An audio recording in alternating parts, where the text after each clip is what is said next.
서론 부분 읽어보세요. 우리는 지난 시간에 연약함으로 인한 기도의 문제에 관하여 살펴보았습니다. 우리는 지난 시간에 우리 연약함으로 인해서 우리가 기도할 때 어떻게 기도해야 하는지를 모르는 문제가 발생한다는 점을 살펴보았습니다. 이제 우리는 그런 상황에서 우리에게 제공되는 하나님의 도우심을 살펴보고자 합니다. 오늘 우리는 성령이 탄식하는 중보기도에 관하여 공부하겠습니다. 네. 우리가 지난 시간에는 연약함으로 인해서 기도의 문제가 발생한다는 걸 살펴보았습니다. 우리는 우리는 타락으로 말미암아 태생적으로 연약하게 태어났습니다. 그래서 기도해야 할 때 문제가 생겨요. 그것은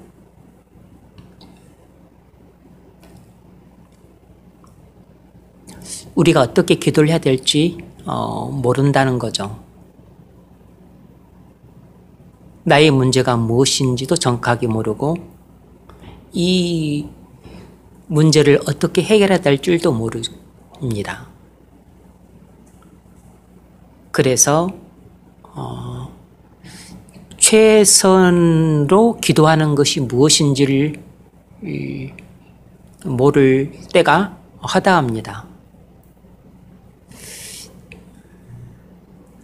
그래서 우리 연약함 때문에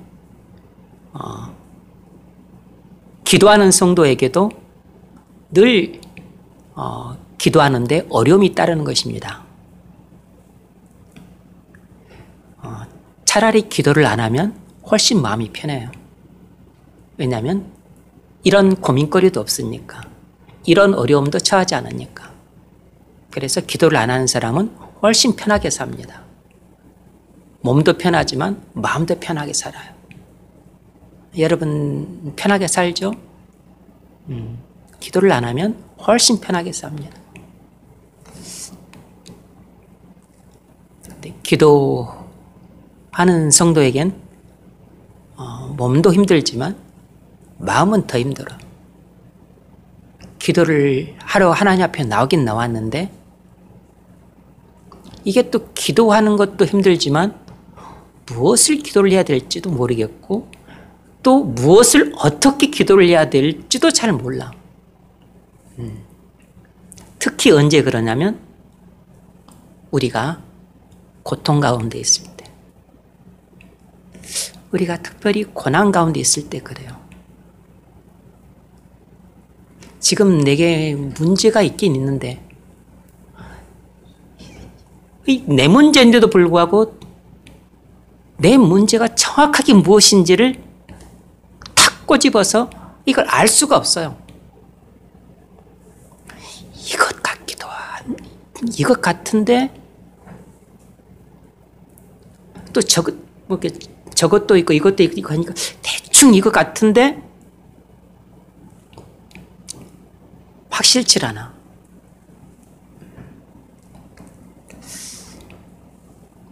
그래서 뭐 이렇게도 기도하고 저렇게도 기도해 보는데 해결은 안 되고 시원치는 않고 달라지는 건 없고, 그러니까 기도할 맛도 안 나고 기도 좀 했다가 기도할 의욕도 사라지고 했다가 안 했다가 했다가 안 했다가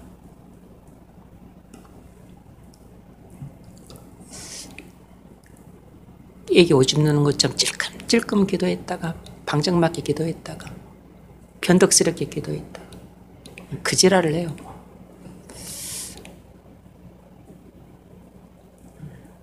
기도를 하는 성도에게도 기도를 해보면 기도하는 게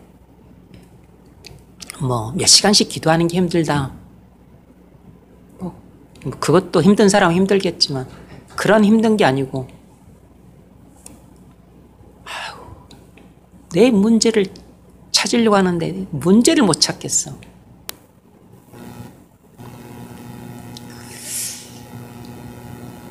기도에 대해서는 정말로 할 말이 많습니다. 기도를 안 하는 사람은 할 말이 없죠. 안 하면 할 말이 아무것도 없어요. 기도를 안 하면 별 걱정거리가 없습니다. 기도를 안 하면 그냥 마음 편히 사니까. 기도를 하면 걱정거리가 많아요. 왜냐하면 자기 자신을 보는데 이 문제가 해결이 안 되니까 이 걱정거리가 있는 것이에요. 해결을 하려고 기도를 하는데 이게 뭐 해결은커녕 이 문제를 정확하게 찝어낼 수가 없어. 이게 전혀 모른다는 게 아니에요. 그러니까 그냥 기도를 안 해도 대충 볼 수 있죠. 아, 내 삶에 지금 뭐가 좀 문제구나. 근데 그걸 보는 게 뭐냐면 빙산의 일각만 보는 것입니다. 빙산의 일각이라고 하는 3%예요. 근데 이 3%는 전부 눈으로 보이는 행동, 눈에 나타나는 삶이에요. 근데 안 보이는 빙산의 본질은 97%라고. 이제 문제의 본질은 여기에 있는 거죠. 그런데 기도를 해도 이 3%도 잘 안 보여요. 그러니까 기도를 안 하는 사람은 아예 이 3%도 잘 안 보여. 자기가 하는 행동, 말, 생각, 삶, 이 3%도 기도를 안 하는 사람은 볼 수 있는 눈이 열리질 않아요. 그러니까 마음이 편한 것입니다. 기도를 안 하는 사람은 이 3%도 못 봐. 이 속에 감춰져 있는, 바다 밑에 속에 감춰져 있는 97%는 언감생심 볼 수가 없어요. 기도를 하는 사람도 이 3%도 제대로 안 보여서 문제입니다. 문제는 이 3%도 어렴풋하게 기도를 하는 사람도 어렴풋하게 봐요. 그러니 이 물 밑에 수면 아래에 감춰져 있는 이 97%가 이제 문제의 본질인데 이것을 찾아야 되는데 이것을 찾을 수가 없어. 기도를 해도.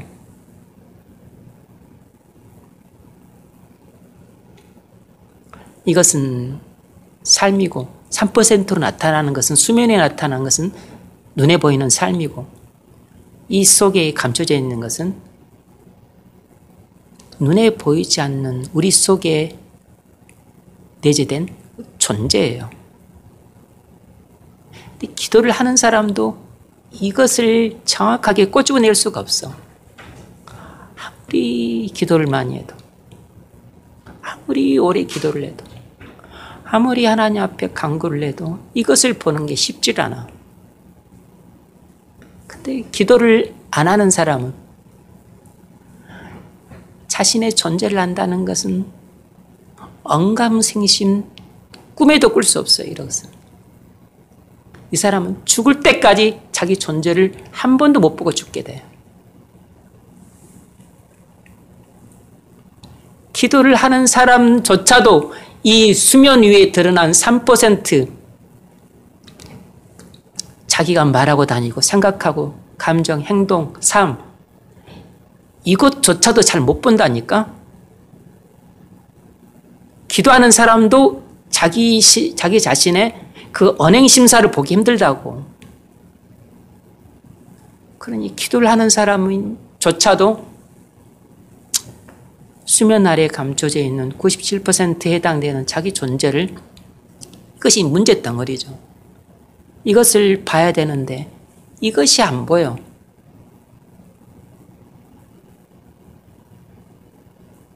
이 기도를 안 하는 사람은 마음이 편할 수밖에 없어요.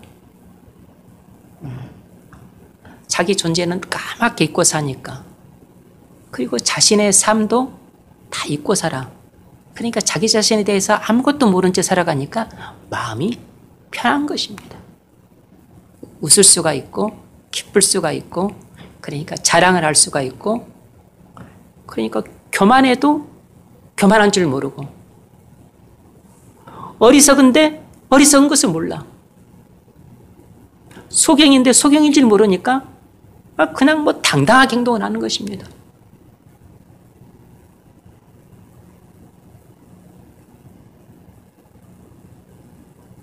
우매한데 우매한 줄 모르니까 막 자기 목소리를 높이고 나를 따라오라고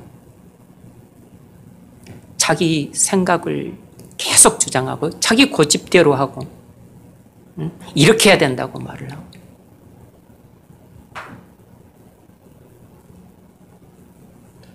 부끄러움을 모르는 것입니다. 수치를 모르고.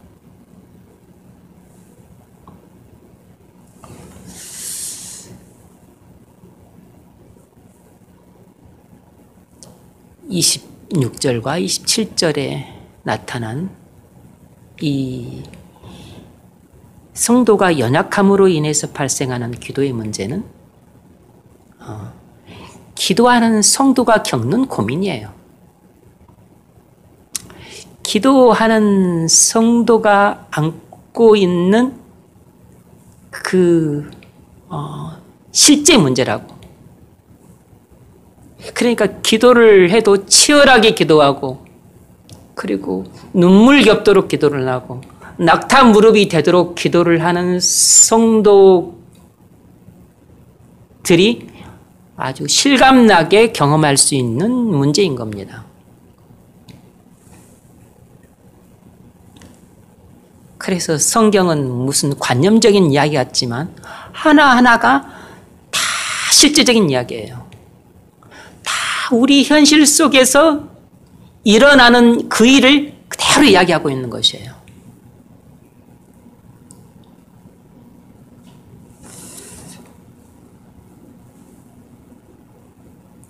제목은 성령에 탄식하는 중보기도라 그랬지만 이 26절, 27절이 오늘 새벽에도 기도하는 성도라면 다 경험하는 일이에요. 날마다 경험하는 일일 수 있습니다. 물론 26절, 27절은 좀 특별한 상황에서 일어나는 기도의 문제지만, 다시 말하면 고난 가운데 있는 성도가 연약함 때문에 겪는 기도의 문제지만, 뭐 우리가 많은 경우 고난 가운데 있죠. 저는 고난 가운데 있습니다. 여러분은 뭐 가운데 있죠? 여러분은 고난 가운데 있지 않나요? 저는 고난 가운데 있습니다. 고난 가운데 있기 때문에 이 문제를 오늘 새벽에도 경험을 했어요. 오늘 새벽에도 경험을 하고 왔다고. 그냥 오늘 새벽만이 아닙니다. 그냥 매일 쩔쩔 매누고 있어요.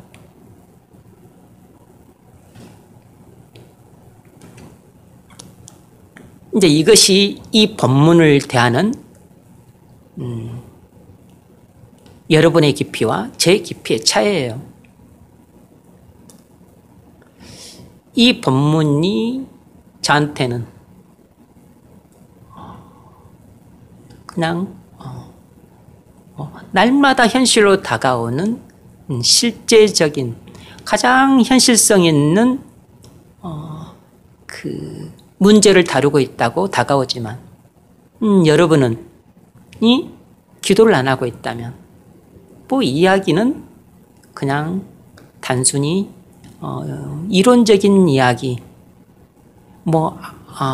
그냥 기독교 신앙에서 말하는 진리에 대한 이야기, 그런 정도로 조금 멀게 느껴지고 약간 메마르게 다가오고 또 무미건조하게 다가온다면 여러분은 별로 실감나지 않겠죠.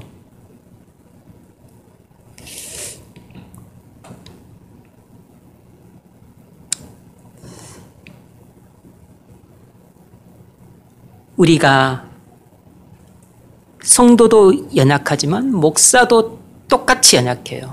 왜냐하면 우리는 죄로 말미암아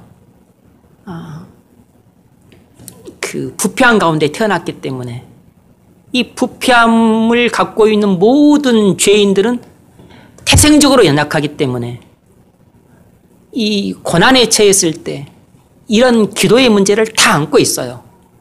모든 성도가 다 안고 있습니다. 그러니까 목사도 동일한 조건 아래에 있다고.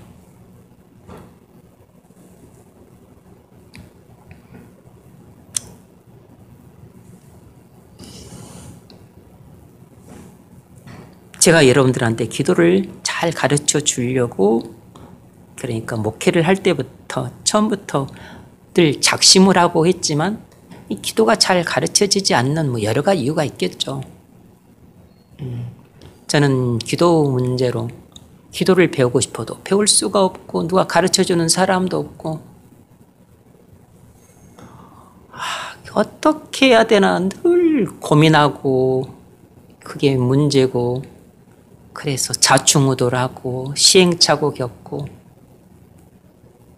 맨 땅에 헤딩해 가면서 내가 배우고 익히고 연습하고 훈련하고 터득 해서 겨우 이렇게 체득한 것인데, 여러분한테는 이제 그런 시행착오도 줄이고 그런 수고도 좀 덜어주고, 물론 그래도 여러분들이 다 연습하고 훈련하고 그리고 몸으로 부딪히고 다 해야지만 익혀지는 것이니까 그걸 안 할 수는 없지만 어쨌든 그것을 좀 더 비결을 가르쳐주고 연습도 내가 시켜주고 훈련도 내가 시켜주고 해서 좀 더 속성은 아니지만, 속성으로 배울 수 있는 건 아니지만 그래도 시간을 그렇게 하면 단축은 시킬 수 있죠.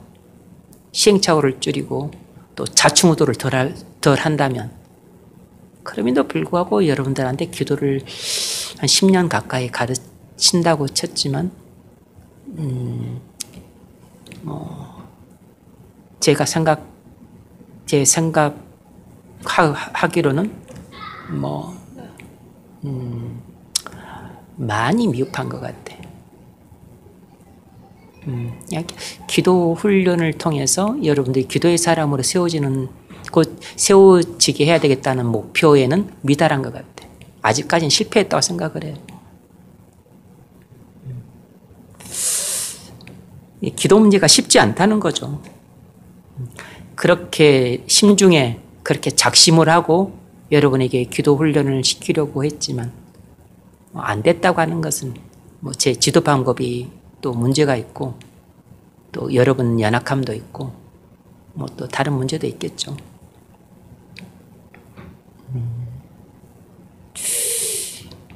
자, 오늘 이 기도 문제는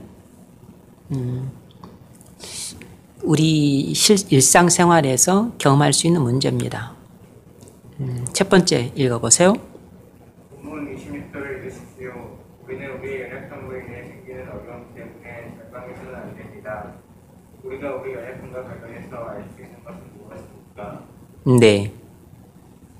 여기서 연약함이라고 하는 것은 우리가 태생적으로 갖고 태어나는 연약함이에요. 부패한 본성을 가진 죄인이라면 누구든지 갖고 있는 그 연약함을 말하는 것입니다. 그래서 첫 번째로 이 연약함 자체가 죄는 아니라는 사실이에요. 적어도 상관없습니다. 그래서 여기서 말하는 연약함은 그 자체가 죄는 아니라는 것이에요. 아담 안에서 부패한 본성을 갖고 태어난 인간은 누구든지 태생적으로 이런 연약함을 갖고 태어나니까.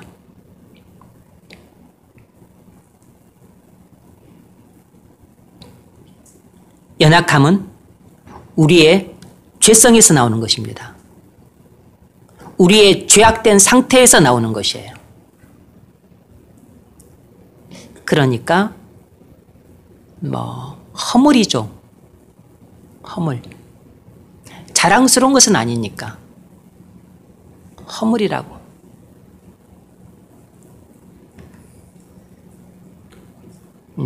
본질적으로 연약함은 인간 타락의 결과로 온 것입니다. 연약함 자체가 뭐 우리 몸이 연약하잖아요. 조금만 일해도 피곤하고 뭐 잠 못 자면 또 거기 아주 무기력해지고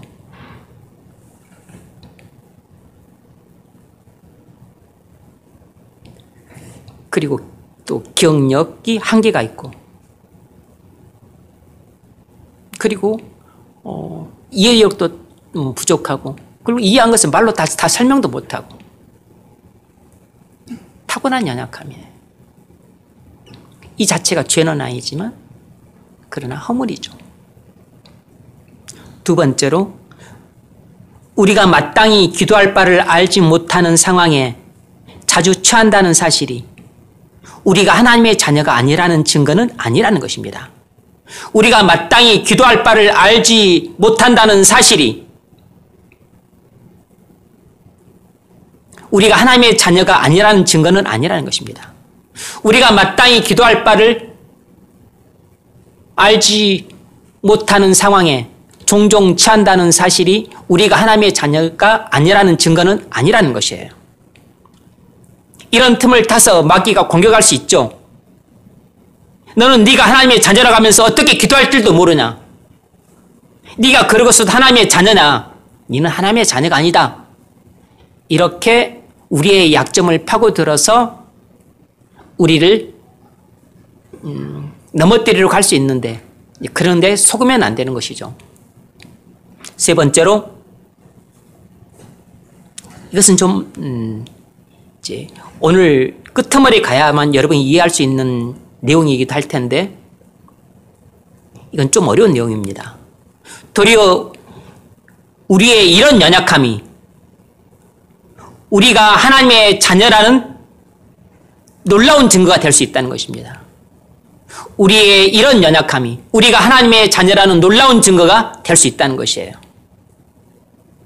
그러니까 우리가 가진 이 연약함을 바르게 이해하면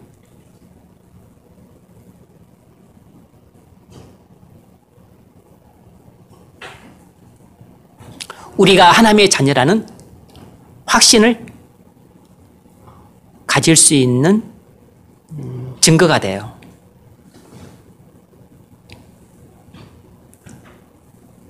이것은 오늘 공부를 다 끝마치고 나서 여러분들이 깨달을 수 있습니다. 두 번째 문제 읽어보세요. 26에서 27절을 읽으십시오. 그렇다면 어떻게 이러한 일이 이루어집니까? 네. 26절, 27절 읽어보세요. 이와 같이 성령도 우리의 연약함을 도우시나니 우리는 마땅히 기도할 바를 알지 못하나 오직 성령이 말할 수 없는 한식으로 우리를 위하여 친히 간구하시느니라. 마음을 살피시는 이가 성령의 생각을 아시나니 이는 성령이 하나님의 뜻대로 성도를 위하여 간구하심이니라. 아멘. 네. 자, 그렇다면 어떻게 이러한 일이 이루어지는가?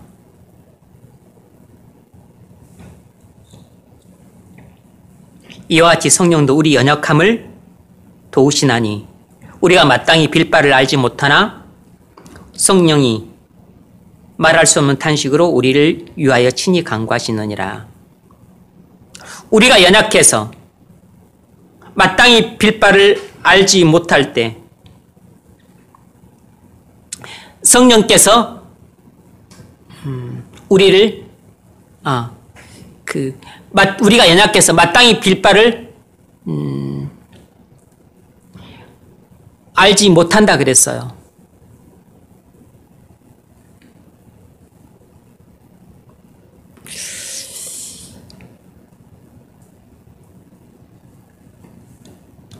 그때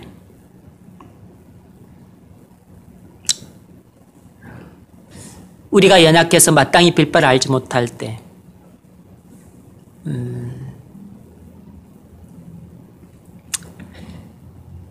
그때 성령께서 친히 우리를 도와주신다는 것입니다.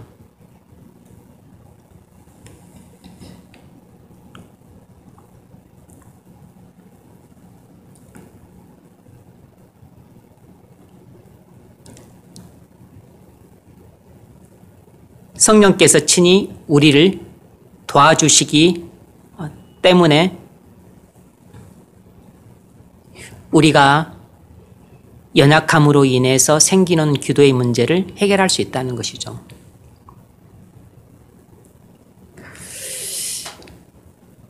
자, 첫 번째 문제 한번 읽어보세요. 26절에서 돕다라는 말이 나옵니다. 돕다라는 말은 풍성한 의미를 가지고 있는데 어떤 의미를 가지고 있습니까? 네. 26절을 보면 이와 같이 성령도 우리 연약함을 도우시나니 그랬습니다. 우리가 마땅히 빌 바를 알지 못하나 오직 성령이 말할 수 없는 탄식으로 우리를 위하여 친히 간구하시느니라. 성령이 우리 연약함을 도우신다 그랬어요. 돕다는 말은 무슨 뜻인가? 세 가지 의미를 내포하고 있습니다. 첫 번째 함께, 두 번째 극복하다, 세 번째 들다. 이런 세 가지 뜻을 가지고 있어요. 돕다라는 말 속에는 함께, 극복하다, 들다 이 세 가지 뜻을 가지고 있는데 이 세 가지 뜻을 로 이 돕다라는 말의 헬라어의 의미를 유추하면 두 사람이 함께 어떤 것을 들어서 어려움을 극복하다 이런 뜻이 되는 것입니다. 두 사람이 함께 들어서 어려움을 극복하다 이런 뜻이라고. 두 사람이 함께 어떤 것을 들어서 어려움을 극복하다 이런 뜻입니다. 두 사람이 함께 무거운 짐을 들어서 어려움을 극복하다 이런 뜻이 되는 거죠. 그러니까 어떤 사람이 옮기고 있는 무거운 짐을 다른 사람이 함께 들어줘서 어려움을 극복하게 하는 것입니다. 그것이 돕다라고 하는 원어의 의미예요. 이것을 성령과 우리 사이의 관계에 적용하면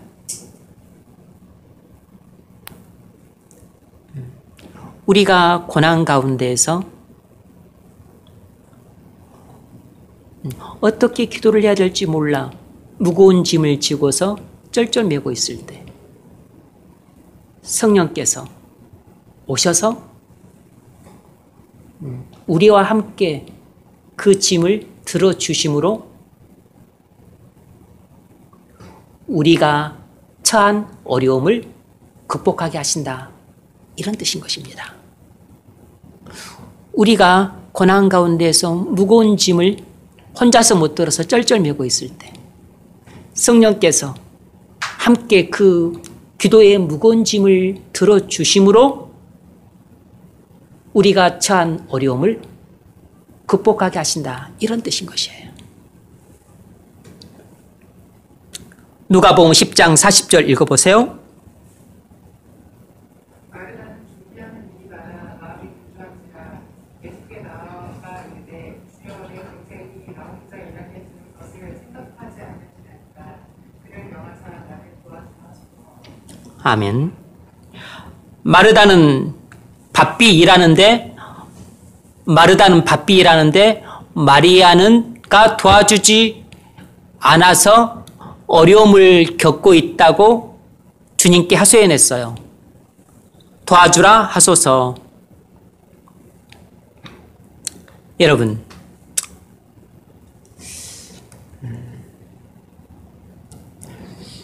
우리의 일상생활도 무거운 짐을 나르는 것처럼 힘들기 때문에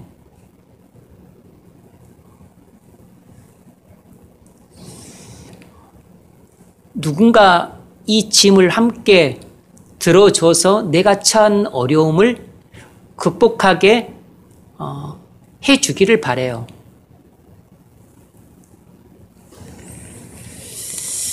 그런데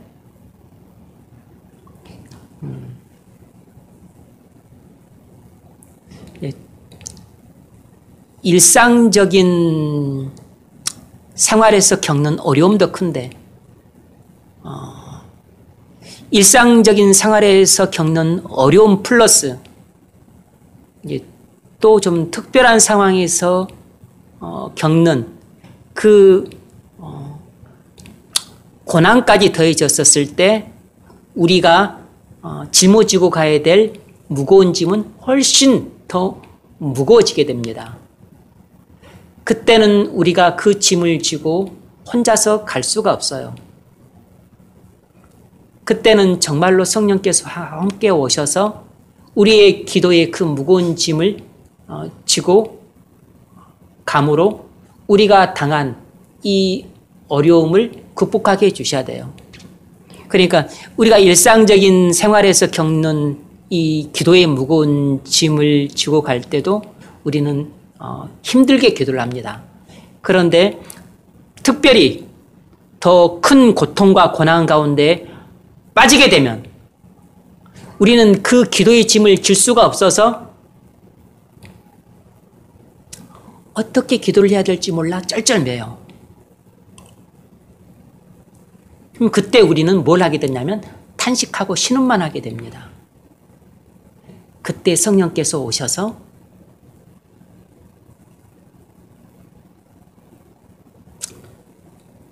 탄식과 신음만 하고 있는 우리를 찾아오셔서 우리의 기도의 짐을 함께 들어주심으로 우리로 하여금 기도를 하게 하셔서 우리가 처한 일상적인 어려움과 함께 특별한 고난까지도 극복할 수 있도록 도우신다는 뜻이에요.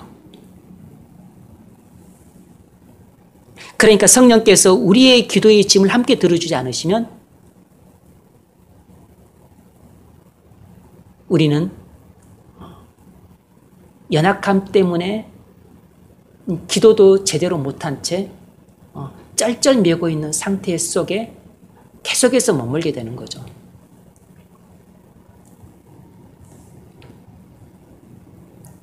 성령께서 우리의 기도의 짐을 들어주시면 우리의 탄식과 신음,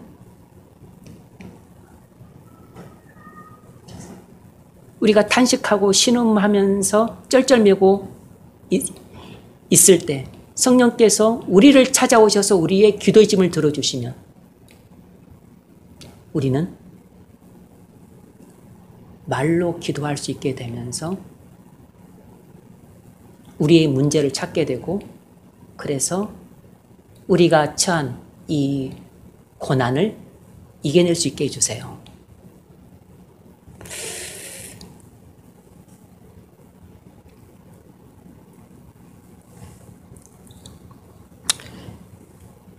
마태복음 11장 28절로 30절 읽어보세요. 구하고 무거운 짐진 자들아 다 내게로 오라. 내가 너희를 쉬게 하리라. 나는 마음이 온유하고 겸손하니 나의 멍에를 메고 내게 배우라. 그리하면 너희 마음이 쉼을 얻으리니 이는 내 멍에는 짚고 내 짐 가벼움이라 하시니라. 아멘.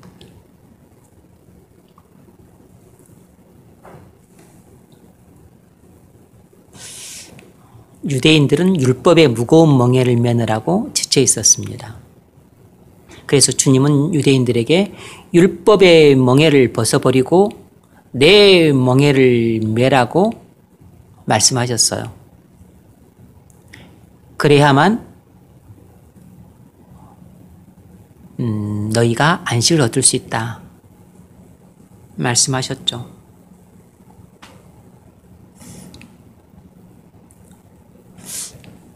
율법의 멍에를 벗어버리고 그리고 주님이 주신 멍에를 맬 때 성령께서 그 멍에를 함께 메고 가신다는 것입니다. 그러면 무거운 짐이 가벼워진다는 것이에요. 수고하고 무거운 짐진 자들아 다 내게로 오라. 내가 너희를 쉬게 하리라. 예수 그리스도로 안으로 오면 안식을 얻는다는 거죠. 왜냐하면 율법의 무거운 멍에를 벗어버리고 주님이 주신 가벼운 멍에를 매니까. 나는 마음이 온유하고 겸손하니 나의 멍에를 메고 내게 배우라. 그리하면 너희 마음이 쉼을 얻으리니 이는 내 멍에는 쉽고 내 짐은 가벼움이라 하시니라. 그래서 성령께서 우리의 무거운 짐을 함께 들어주심으로 가볍게 해주십니다.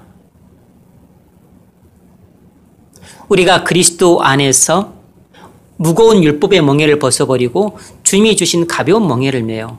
그런데 그래서 무거운 짐이 가벼워지기도 했는데 또 그리스도 안에서 성령께서 우리와 함께 하셔서 우리가 그리스도 안에서 짊어지는 그 가벼운 짐도 성령께서 함께 거들어서 짊어져 주심으로 우리는 그리스도 안에서 그리스도께서 우리에게 짊어지게 하시는 그 짐을 우리는 성령의 도움으로 그것을 짊어지고 나갈 수 있다는 것입니다.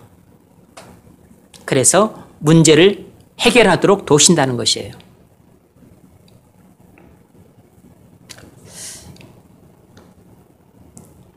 두 번째 문제 읽어보세요. 이 강구하다는 말의 원래 의미가 무엇입니까? 네, 강구하다라는 낱말의 원래 의미는 어떤 사람이 고통당하고 있을 때 다른 사람이 그를 위해 그의 상전에게 간청하다라는 뜻입니다. 어떤 사람이 고통당하고 있을 때 다른 사람이 그를 위해 그의 상전에게 간청하다라는 뜻이에요.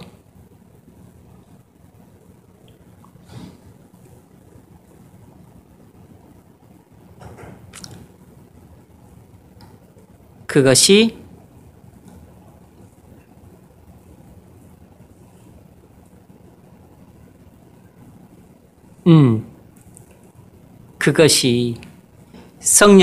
성령이 친히 우리를 위하여 간구하시느니라 할 때 성령이 우리를 위해 간구하시다라는 말의 원래 뜻입니다. 자, 그러면 첫 번째 문제 한번 읽어보세요.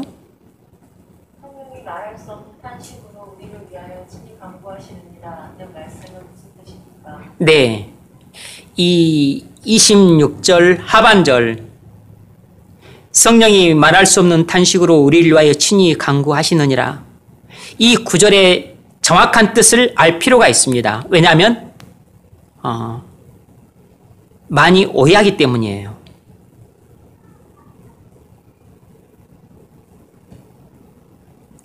뭐냐면 이 구절의 뜻은 이렇게 번역을 하는 것이 좋을 듯 싶어요.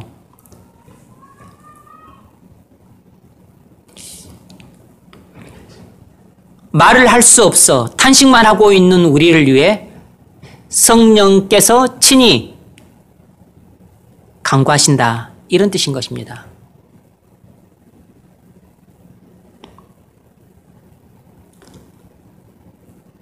다시 말하면 성령께서 말을 할 수 없어 탄식만 하고 있는 우리를 위해 친히 간구하신다, 이런 뜻인 것입니다. 말을 할 수 없어서 탄식만 하고 있는 우리를 위해서 성령께서 친히 간구하신다는 것입니다. 여러분, 우리가 연약하기 때문에 말을 할 수 없어서 탄식만 하고 있는 것입니다.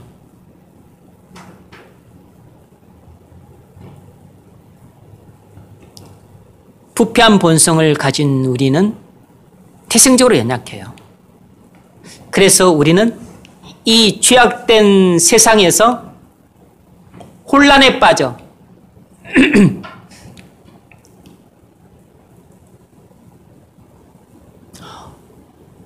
어떻게 해야 될지 몰라 쩔쩔맬 때가 많아요.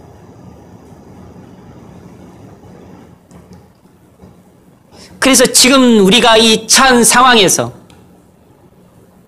문제가 무엇인지, 해결책이 무엇인지 도통 알 수가 없어요. 그래서 이 상황을 어떻게 해결해야 되나 어쩔 줄 모르는 상태에서 그냥 신음만 하고 탄식만 하고 있는 것입니다.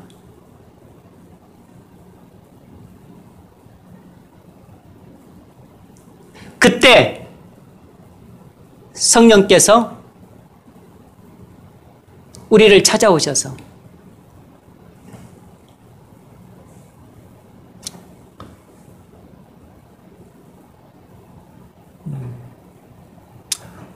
우리가 해야 될 기도가 무엇인지를 일러주시는 것이에요.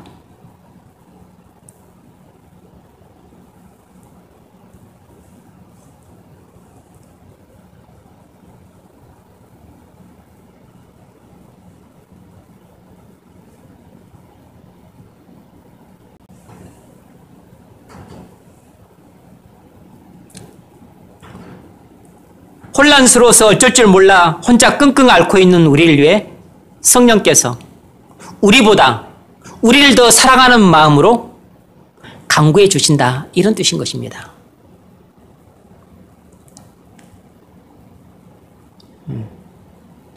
성령이 친히 말할 수 없는 탄식으로 우리를 위해 친히 간구하신다, 이것을 문자적으로만 이해하게 되면 말할 수 없는 탄식을 성령께서 하시는구나. 우리 상태가 너무 안 좋으니까 성령께서 우리를 위해 탄식을 하고 계시는구나. 대부분 그렇게 이해를 합니다. 잘못된 이해라고. 성령은 탄식하지 않으세요. 탄식은 우리가 하는 것입니다. 성령은 탄식할 이유가 없어요. 말을 못해서 탄식하고 신음하는 것은 우리입니다. 우리.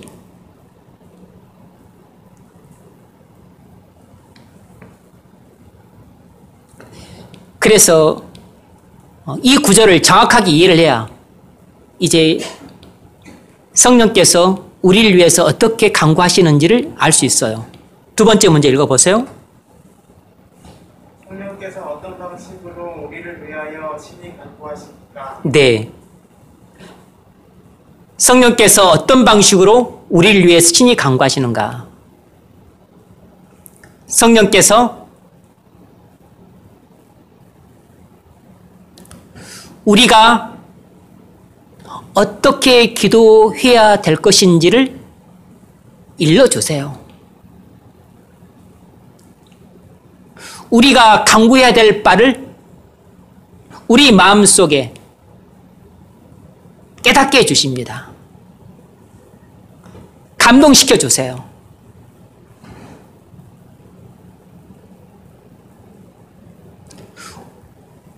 우리가 간구해야 될 바를 일러주신다고.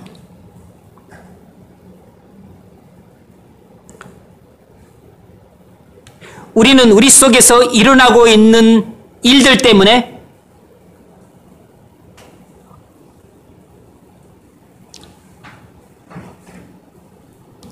말을 할 수 없어서 탄식을 하고 있습니다. 우리는 연약해서 어떻게 기도를 해야 할지 몰라 혼자 고민과 근심에 빠져서 끙끙대고 있어요. 그러니까 그것이 탄식과 신음소리로 나오는 것입니다. 우리 마음속에 그 가득 찬 고민과 근심 때문에 나도 모르게 탄식과 신음소리가 끙끙대면서 나올 때 실은 그 나의 고민과 근심으로 말미암아서 혼자 끙끙대면서 나오는 이 탄식과 신음도 실은 성령께서 내 안에서 역사하고 있기 때문에 나오는 하나의 간구라고. 성령께서 내 안에서 역사하고 있을 때 하나님의 자녀인 나로 하여금 나는 나의 문제로 인해서 내가 처한 상황으로 인해서 나는 혼자서 고민하고 근심함으로 끙끙대며 탄식하고 신음하는 것으로 간구하고 있는 것입니다. 이것은 나의 연약함 때문에 말로 간구를 못하고 어떻게 기도해야 될지 모르니까, 말로 어떻게 표현해야 될지 모르니까 그냥 혼자서 끙끙대면서 탄식하고 신음하는 것으로 이렇게 간구하고 있는 것이에요. 이렇게 간구하고 있는 사람은 연약함 때문에 간구를 이렇게 하고 있는 것입니다. 그런데 성령께서, 이것도 성령의 역사인데, 이렇게 기도를 하고 있을 때 성령께서 또 하나님의 때 나를 찾아오셔서 내가 말로 어떻게 간구해야 될 것인지를 내게 일러주세요. 그것이 바로 성령이 말할 수 없는 탄식 가운데 있는 우리를 위해 친히 간구하시느니라 라고 하는 말의 뜻인 것입니다. 성령이 우리를 위해 친히 간구하신다는 것은, 그냥 나는 기도를 못하니까 나는 끙끙대고 그 신음소리만 내고 있고, 그럴 때 성령께서는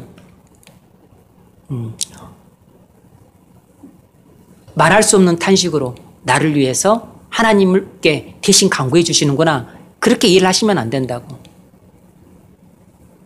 성령은 나를 위해서 대신 하나님께 간구하지는 않으세요.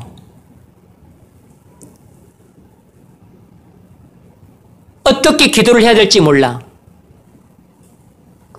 말을 못해서 혼자서 고민과 근심 속에서 끙끙대며 신음하고 탄식하고 있는 나를 불쌍히 여기시기 때문에 나의 연약함을 도우시기 위해 성령께서 오셔서 나의 기도의 짐을 들어주심으로 내가 처한 고난을 극복하도록 도우시는 것입니다. 어떻게 말이죠? 내가 어떻게 간구해야 될 것인지를 일러주심으로써 나를 도우세요.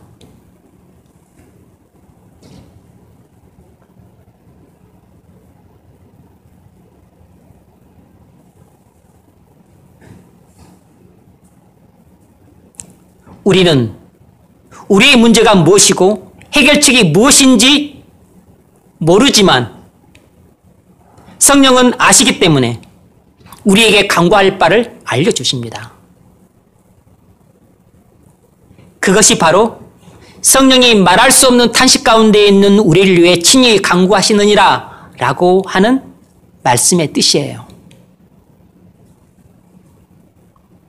그러면 이런 성령의 역사를 누가 경험을 할까요?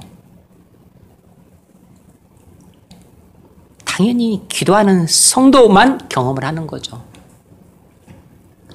일상생활에 무거운 짐을 지고 갈 때도 우리는 경험할 수 있어요. 그런데 특별히 고통과 고난 가운데 있을 때, 특별한 상황에서, 그러니까 특별한 고통과 고난이 깊은 그런 상황에서는 더더욱 혼란에 빠져서, 그리고 당황스러워서 도대체 문제가 무엇인지 전혀 파악할 수 없는 그런 상황에 처해서 쩔쩔매고, 그래서 어떻게 기도를 해야 될지 몰라 헤매고 있을 때, 그래서 그냥 고민하고 근심하면서 그냥 혼자서 끙끙 앓으며 탄식하고 신음하고 있을 때,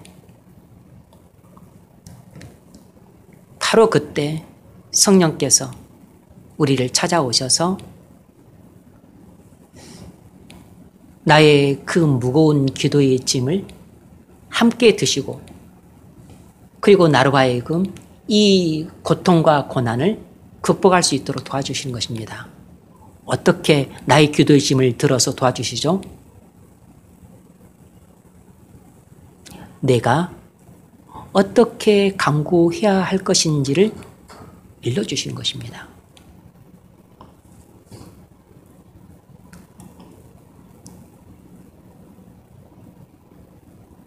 내게 어떤 깨달음을 주시든지 어떤 생각들을 주시든지 어떤 충동이나 암시를 주실 수 있어요. 앞서 말씀드렸잖아요. 우리는 다 눈을 갖고 있고 지성도 갖고 있고 다 똑똑하고 많이 배울 만큼 배우고 또 젊고 지력과 총명이 왕성하고 뭐 누구한테 굳이 아쉬운 소리 안 하고도 살 수 있는 사람들이죠.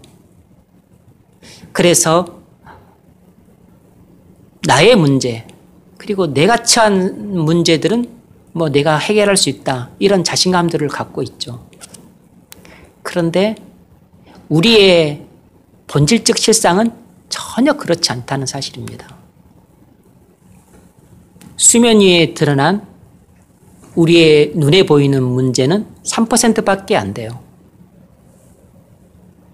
수면 아래에 감춰져 있는 우리 문제의 본질은 97%라고. 우리의 삶이라고 하는 것은 빙산과 같은 것입니다. 그런데 문제는 우리가 눈으로 볼 수 있는 우리의 삶의 가시 영역에 있는 문제도 분명히 나는 눈을 뜨고 있고 지성을 갖고 있고 합리적이고 논리적이고 그리고 대단히 현실적인 사람임에도 불구하고 눈으로 보이는 나의 삶의 문제도 잘 볼 수가 없어요. 눈을 갖고 있는데 이성도 뛰어나고 그리고 합리적인 사고, 논리적인 판단력도 뛰어난데 나의 눈으로 드러나는 이 가시 영역에 있는 문제도 제대로 볼 수가 없다고.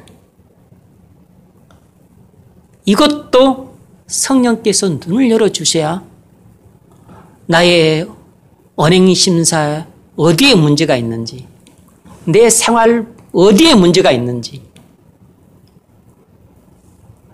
나의 삶에 어떤 부분이 고장나 있고 병들어 있고 그리고 하나님의 미워하시고 진노하시는 바가 되는지 성령의 눈을 열어서 보여주지 않으시면 볼 수가 없어요. 이 수면 위에 드러나 있는 3%의 가시적인 영역에 있는 문제조차도. 그러니 수면 아래에 감춰져 있는 이 97%의 이런 삶을 드러내는 나의 존재라고 하는 완전히 감춰진 영역은 나의 이성과 합리적인 사고와 논리적인 판단과 나의 똑똑함과 나의 지능과 나의 경험으로는 절대로 볼 수가 없는 영역이에요. 성령께서 조명해 주지 않으시면 볼 수 없는 영역입니다. 성령께서 이것을 내게 깨닫게 해주지 않으시면 나는 이 문제를 가지고 기도할 수가 없어요. 이것이 바로 우리가 가진 연약함이라고. 보이는 것조차 볼 수 없는 나의 한계. 보이지 않는 것은 죽었다 깨어나도 볼 수 없는 나의 한계. 이것이 내가 태생적으로 갖고 태어난 나의 연약함인 겁니다.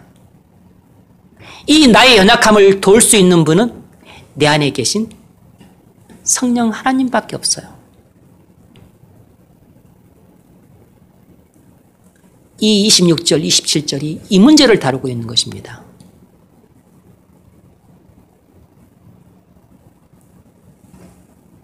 그러니 기도는 내 힘으로 하는 게 아니고 내 능력으로 하는 게 아니고 내 말빨로 하는 게 아니에요. 나의 연습과 훈련으로 하는 게 아니라고. 기도는 오직 성령에 이끌려서 하는 기도입니다.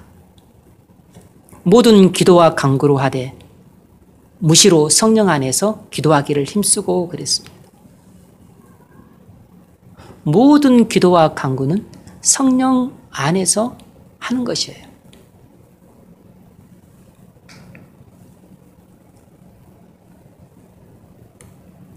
기도를 안 하면 기도의 세계가 얼마나 넓은지 알 수가 없어. 그러니까 맨날 이렇게 냇가나 보고 그러니까 강의나 보고 이런 사람들은 바다가 얼마나 넓은지 알 수가 없어.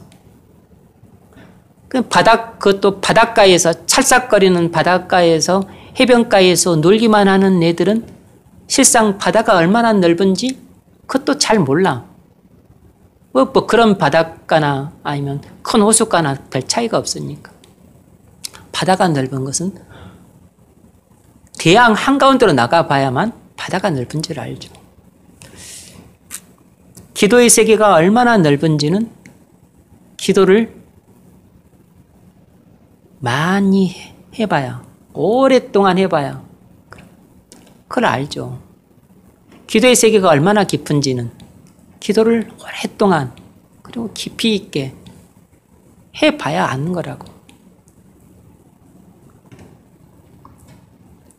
그러니까 이 말씀의 넓이와 깊이는 여러분이 기도 생활을 안 하면 그냥 그림의 떡입니다. 그냥 그림에 있는 호랑이라고. 여러분에게 실감이 안 나는 것이에요. 기도를 안 하는 사람한테는 별로 도움이 안 되는 이야기라고.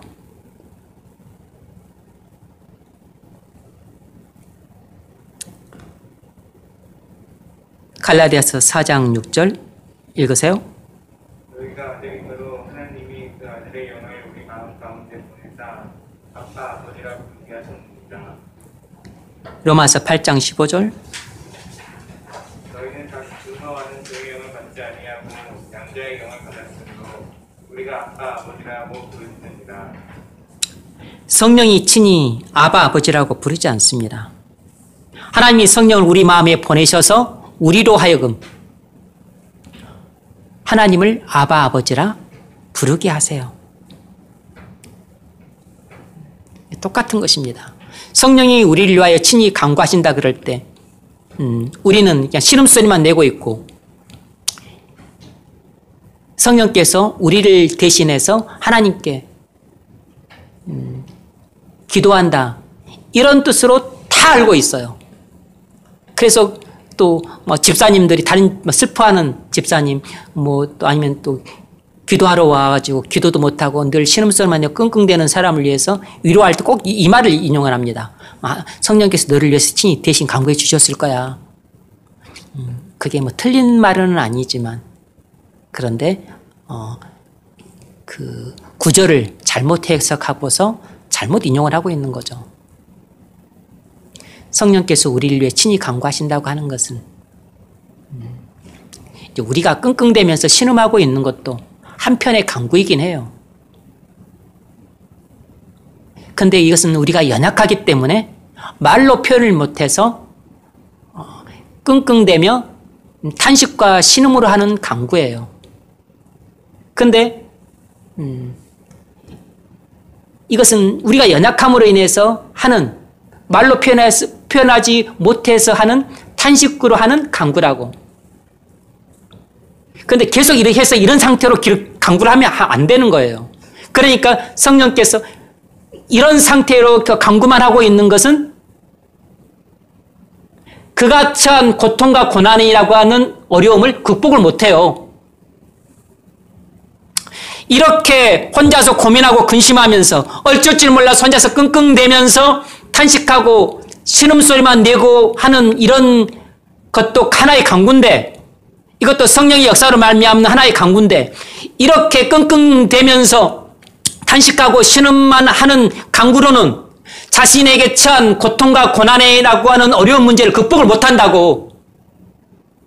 성령이 함께 오셔서 나의 이 무거운 기도의 짐을 들어주심으로써 내가 어떻게 기도를 해야 될 것인지 친히 알려주셔서 내가 말로 기도를 할 수 있을 때 내가 처한 고난의 문제를 극복할 수 있다고. 탄식과 신음만으로는 고난의 문제를 극복할 수 없어요. 1시간, 10시간을 앉아있다 그래서 끙끙대면서 신음하고 탄식만 하고 있어가지고는 고난의 문제를 극복할 수가 없다고. 성령이 오셔서 함께 내 기도의 무거운 짐을 들어주심으로써 친히 나를 위해서 대신 간구하실 때 문제가 해결될 수 있는 실마리가 열리는 것입니다. 성령이 친히 나를 위해서 간구해 주신다고 하는 것은 내게 오셔서 나의 무거운 기도의 짐을 들어주셔서 나로 하여금 고난을 극복하게 하시는 것인데, 그 방법이 뭐냐면 내게 오셔서 내가 보지 못한 것들을 보게 하시고 나의 삶의 문제, 그리고 이것은 단순히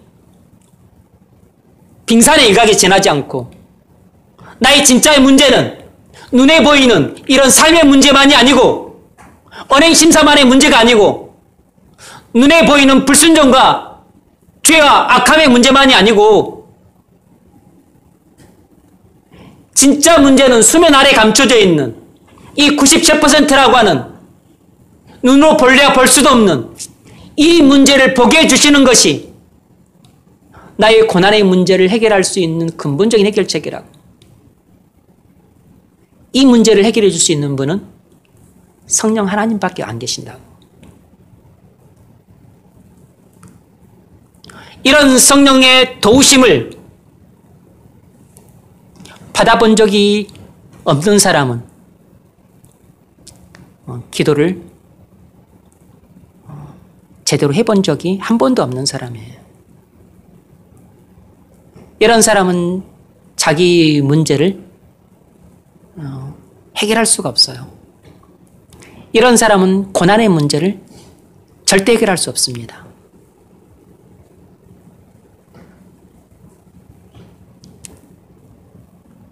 이렇게 성령께서 오셔서 나를 도와주시는 경험을 해야 내 기도의 능력이 나타나는 것입니다.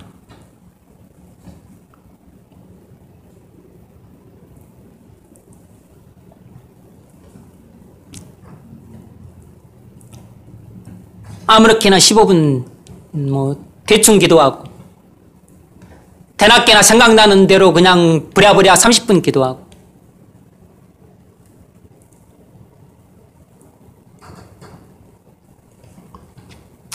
그렇게 기도해가지고는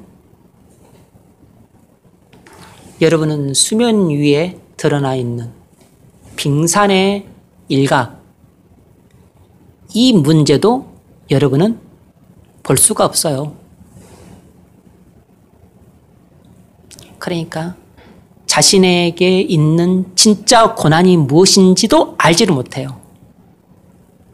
자기는 고난이 수면 위에 드러나 있는 빙산의 일각, 이것이 지금 자기는 고민이라고 하고서 하나님 앞에 나왔다고.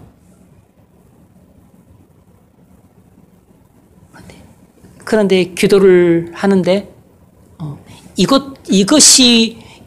이것도 제대로 잘 보지를 못해. 이것이 나는 문제라고 딱 나왔는데 3% 이것이 나는 내 문제의 전부일 거야 라고 하고서 나왔는데 이것도 제대로 보지 못하고 대부분 기도가 끝나요.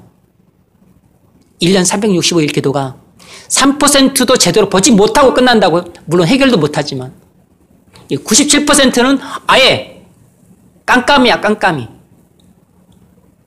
97%라고 하는 문제가 자기에게 있다는 사실도 모르고 살아가는 겁니다.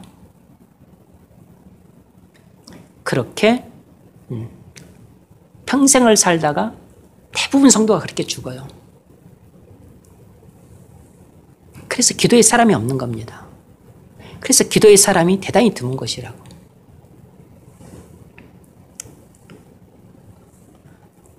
장로님, 권사님, 집사님, 기도하는 분이 진짜 장로고 기도하는 분이 진짜 권사님이시죠.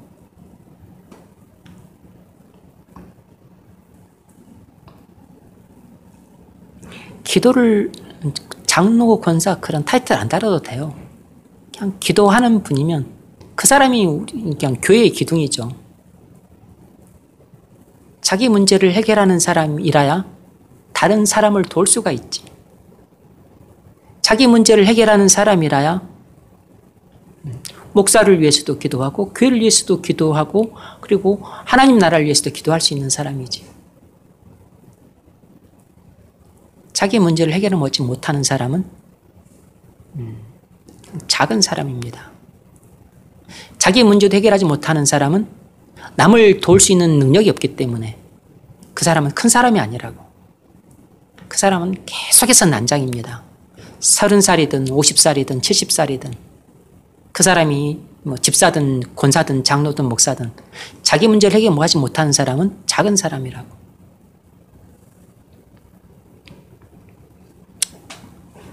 문제 읽어보세요. 우리 그리스도인들에게 은혜를 주시는 두 종류의 변호인이 있습니다. 그분은 누구십니까? 첫 번째 분은 예수님이세요. 예수님이 하나님 아버지 곁에서 우리를 변호해 주세요. 우리를 위해서 중보 기도하고 계시고 간청하십니다. 두 번째 변호인은 성령님이세요. 성령님은 우리 속에서 변호하세요. 우리 대신 변호하시는 것이 아니고 우리에게 할 말을 알려주십니다. 그래서 우리 안에 성령이 계시면 성령으로 말미암아 우리에게 깨달음이 옵니다. 생각들과 강한 충동들이 와요. 무엇을 강구해야 될 것인지 떠오릅니다. 그래서 모든 상황에서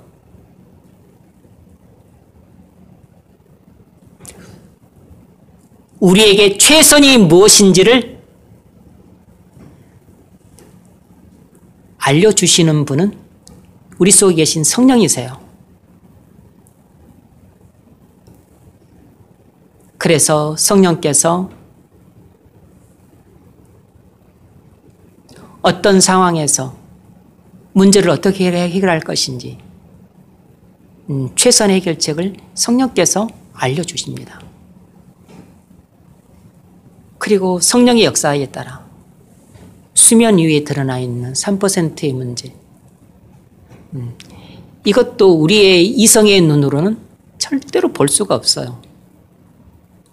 우리의 일반적인 생각으로는 절대로 알 수가 없습니다.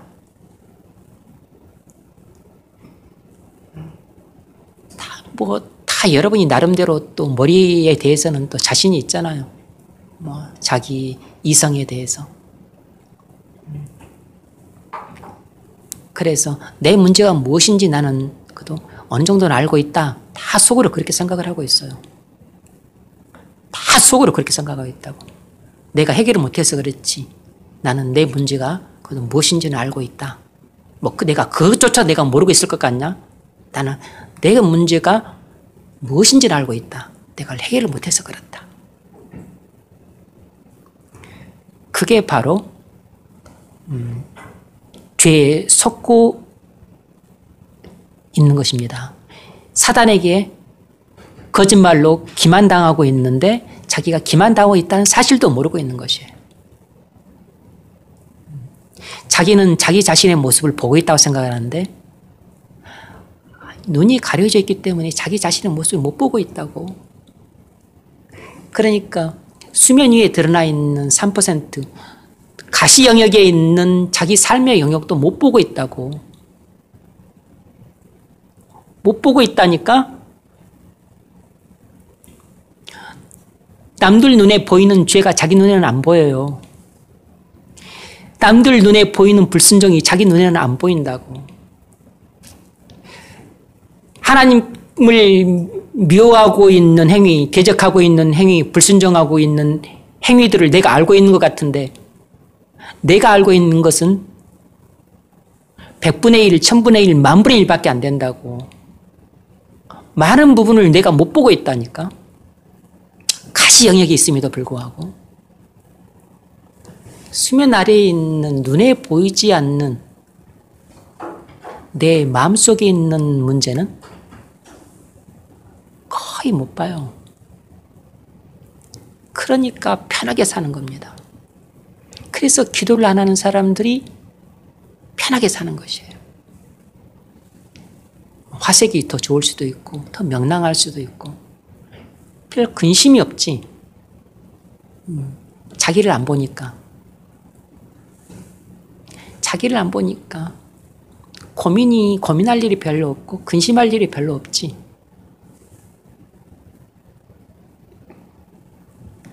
자기 안에 있는 그 더러움과 불결함과 그리고 해결할래야 해결이 안 되는 이 교만과 그리고 이 부패한 마음, 타락한 본성, 그리고 이 음란함, 이 방탕함, 이 게으름, 그리고 하나님을 사랑한다고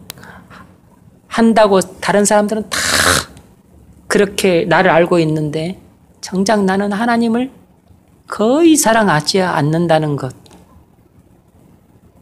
뭐 그런 것들을 절대 알 수가 없어요. 100번 죽었다, 100번 살아나도 모릅니다.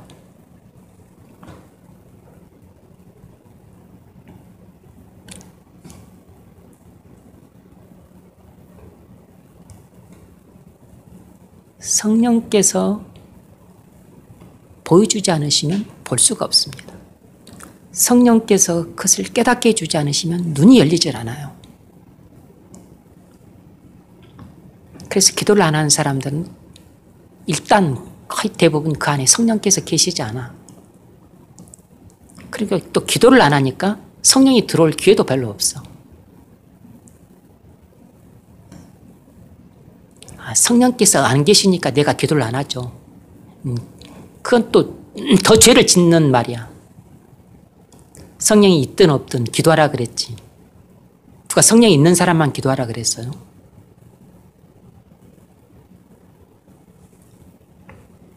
기도 안 하는 것 자체가 죄라고.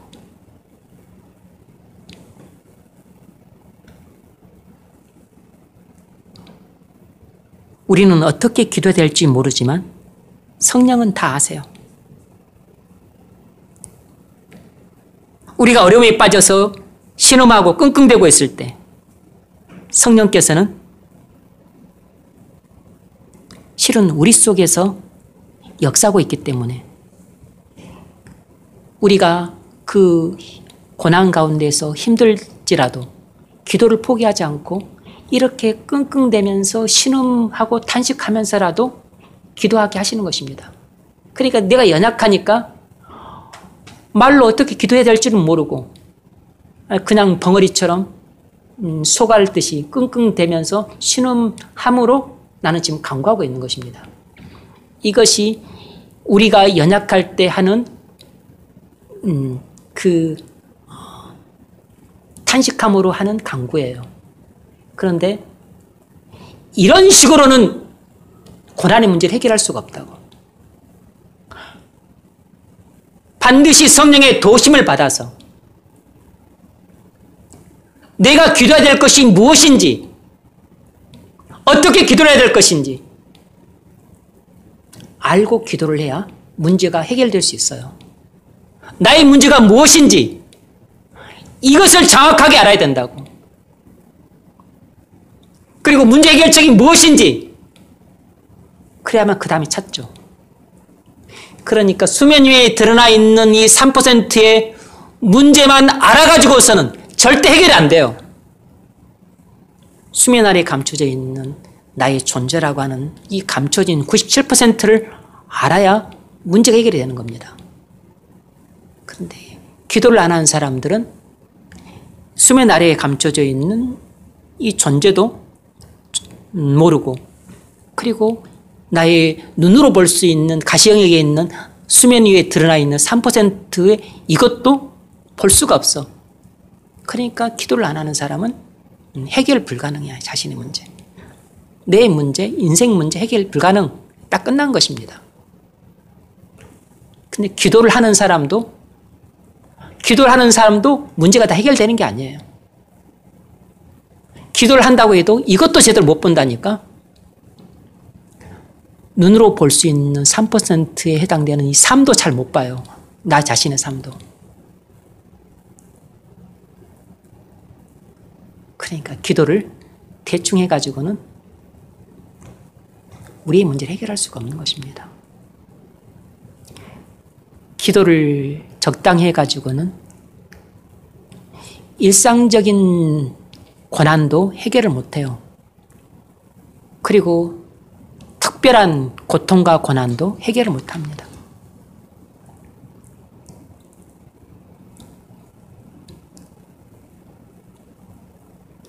깊은 기도 가운데 성령께서 말할 수 없는 탄식 가운데 있는 나를 찾아오셔서 나의 기도의 짐을 들어주심으로써 비로소 나의 문제가 무엇인지를 하나씩 하나씩 벗겨주셔서 보게 하시고 이것은 놀라고 충격받고 또 벗겨주시니까 더 충격받고 더 벗겨주시니까 더 충격받고 이 나라고 하는 인간은 까도 더러움과 불결함과 악함이 가득한 게 하나 제거되지 않고 계속 나오는구나. 그래서 놀라 자빠지고 뒤통수가 깨지고 그래서 자아가 깨지고 교만이 무너지는 그런 체험들이 뒤따르게 되는 거죠. 성령께서 기도 가운데 역사를 하시면.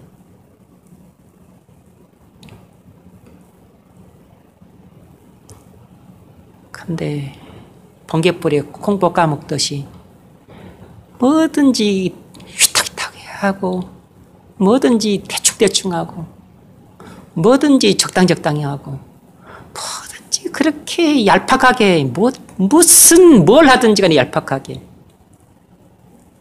그렇게 생활도 천박하게 하고 신앙생활도 천박하게 하고 하나님 믿는 것도 천박하게 하고 그리고 기도도 천박하게 하고 그럼 뭘 알겠어? 뭘 알겠냐고 이렇게 해가지고 수면 위에 드러나 있는 가시 영역에 있는 자신의 삶도 못 봐요.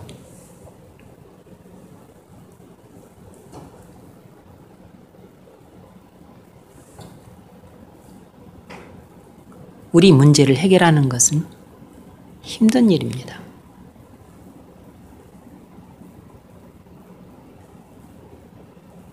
단순히 막 직장을 잃었다. 사랑하는 사람이 죽게 되었다. 사업이 부도나고 막 집이 날아갔다.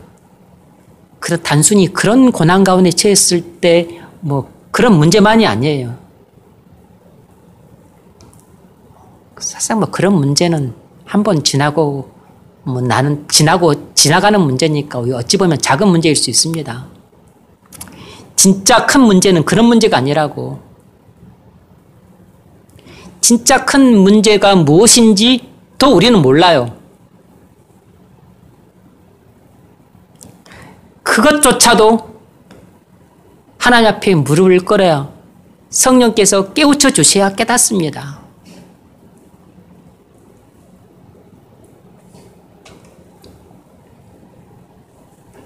빌립보서 2장 12절 13절 나의 사랑하는 자들아 너희가 나 있을 때뿐 아니라 더욱 지금 나 없을 때에도 항상 집중하여 두렵고 떨림으로 너희 구원을 이루라. 너희 안에서 행하시는 이는 하나님이시니 자기의 기쁘신 뜻을 위하여 너희에게 소원을 두고 행하게 하시나니. 아멘. 항상 복종하여 두렵고 떨림으로 너희 구원을 이루라. 너희 안에서 행하시는 이는 하나님이시니 자기의 기쁘신 뜻을 위하여 너희로 소원을 두고 행하게 하시느니라. 우린 기도 가운데서 이 대목을 경험할 수 있습니다. 하나님이 기도하라고 하신 명령을 따라서 복종해서 두렵고 떨림으로 기도를 하는 것입니다. 우리의 구원을 이루어가기 위해서. 구원을 안 받았으면 구원을 받기 위해서. 구원을 받았지만 고난을 당하고 있으면 고난을 해결하기 위해서. 내 문제가 심각하면 내 문제를 해결하기 위해서.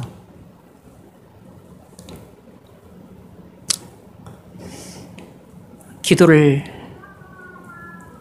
하죠. 그때 우리 안에서 행하시는 성령께서 자기의 기쁘신 뜻을 위하여 우리로 기도를 하게 하시는 것입니다. 성령께서 우리가 어떻게 기도를 해야 될 것인지를 알려주신다. 그래서 그 이끌림을 받아서 기도를 하는 것이 성령의 안에서 기도하는 것이에요. 우연히 듣고 있나?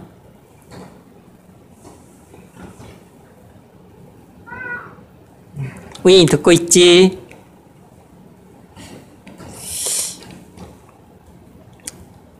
지금 이 상황에서 나는 어떻게 기도를 해야 되나? 우리가 답답하고 깝깝한 상황에 처해 있을 때가 많죠. 지금 여러분도 답답하고 깝깝한 상황에 있죠. 나는 어떻게 기도를 해야 되나? 왜 나는 이렇게 순종을 하는데 그 일이 이루어지지 않을까? 도대체 문제가 뭘까? 문제가 무엇인지를 잘 모르겠어. 순종을 안 하면 순종을 안 하는 게 문제라는 걸 금방 알겠는데 순종을 하는데도 불구하고 왜 그 하나님의 약속대로라면 일이 이렇게 이루어져야 되는데 왜 이렇게 이루어지지 않을까? 문제가 무엇인지를 모르겠어. 그러니까 해결책도 잘 모르겠어. 그건 내가 기도를 안 하는 사람도 아니고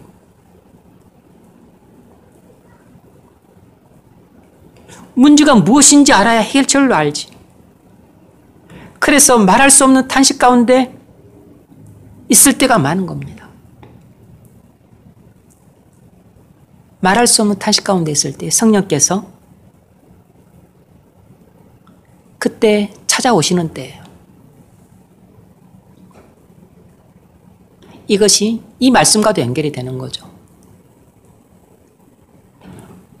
하나님의 강함이 우리의 약함을 통해 온전히 드러나실 때 하나님께서 영광을 얻으시는 것입니다. 우리가 연약해서 문제가 무엇인지도 모르고 어떻게 기도를 해야 될지도 모르고 답답하기만 하고 깝깝하기만 할 때 그때 뭐 고민과 근심 가운데서 혼자 끙끙대면서 탄식과 신음소리밖에 안 나오는 것입니다. 연약할 때 탄식과 신음으로 밖에는 간구할 수밖에 없는 상태예요. 그때가 우리가 약할 때지. 약할 그때 하나님의 강함이 드러나기에 가장 좋은 지점이라고. 그래서 성령께서 우리를 찾아오셔서 내가 혼자 지고 가지 못하는 그 기도의 무거운 짐을 떡하니 오셔서 그걸 들어주신다고. 그리고서 내 눈을 열어서 내 삶을 보게 해주세요. 나는 내 삶이 더럽고 악하고 불순종적인 부분도 있지만은 그래도 상당히 아름답고 깨끗하고 거룩한 부분도 많다고 봤는데 내 생각과 너무 다른 것을 그때서야 보게 돼요. 뭐 한 50대 50은 되지 않을까 생각했는데 보면은 한 99대 1 이렇게 다르다는 것을 알게 되죠. 게다가 이제 내 존재가 어떤 존재인가를 한번 이제 열기 시작하면 그건 판도라 상자와 같다. 온갖 더러운 것들이 그냥 쉬지도 않고 다 나와.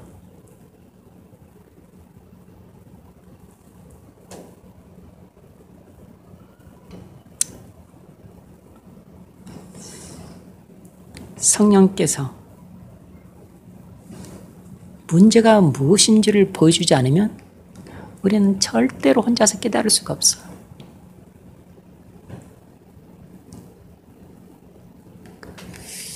그래서 우리는 계속해서 답답하고 깝깝하니까 고민과 근심 가운데 혼자 끙끙대면서 탄식하면서 신음만 하게 되는 겁니다. 그런데 그런 식으로는 문제가 해결이 안 된다니까. 반드시 하나님의 강함이 나의 이 연약함으로 말미암는 말할 수 없는 탄식으로 하는 기도를 통해서 하나님의 강하심이 드러나야 돼요. 성령께서 나를 찾아오셔서 내 문제가 무엇인지를 보여주셔야 돼. 해결책이 무엇인지 깨닫게 해주셔야 돼. 그래서 그것을 기도함으로써 응답받게 하시고, 간구함으로써 그것을 응답받게 하시고, 부르짖음으로써 닫혔던 하늘문이 열리는 역사를 반드시 경험을 해야 돼요. 그래야만 나의 고난의 문제가 해결이 됩니다. 나의 답답함과 깝깝함이 해결이 돼요. 이건 다 하늘문이 닫혔기 때문에 그런 것입니다. 닫혔던 하늘문이 열려야만 내 문제가 해결이 되는 것입니다. 닫힌 하늘문이 열리지 않으면 내 상황이 바뀌었어도 그건 해결이 안 된 것입니다. 내 아내가 죽었다가 살아났다고 해도 그건 해결이 안 된 것이에요. 내가 직장을 잃었다가 다시 직장을 갔는데 더 좋은 직장을 얻었어. 그것이 문제 해결이 아닙니다. 그래서 하나도 문제 해결이 아니라고. 자식을 하나 낳았는데 죽었어. 나중에 하나님께서 10명의 자식을 주었어. 그런 게 해결이 아니라고. 내 존재가 해결되기 전까지는 아무것도 해결될 것이 아닙니다. 수면 아래에 있는 감추어진 나의 존재의 문제가 해결되기 전까지는 아무 문제도 해결이 안 된 것이에요. 내 수면 위에 드러난 3%의 문제는 큰 실상 별 문제도 아니에요.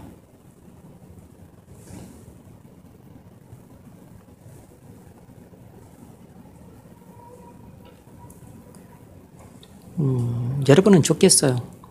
마음 편히 살 수 있으니까. 기도를 안 하고 살면 마음 편히 살 수 있으니까 세상 좋은 것입니다. 기도를 하는 사람 마음속에는 늘 고민과 근심이 깊어요. 물론 감사와 찬양도 있고 또 무엇보다도 또 절망에는 빠지지 않고 소망이 있죠. 기도하는 사람한테는 꼭 소망이 있습니다. 고민과 근심이 깊지만 소망이 있다. 기도를 안 하는 사람한테는 믿음도 없기 때문에 소망도 없는 거죠. 그냥 뭐 될 대로 되라는 식으로 사는 거죠.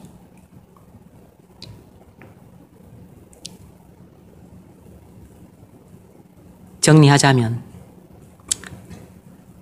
성령은 우리가 연약해서 신음과 탄식으로밖에는 표현할 수 없는 간구를 우리 속에서 불러일으킵니다. 그러니까 탄식으로 하는 간구도 성령의 역사의 하나예요.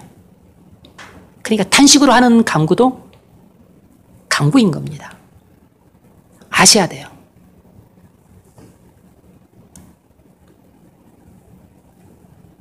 그러나 거기 머물면 안 된다고.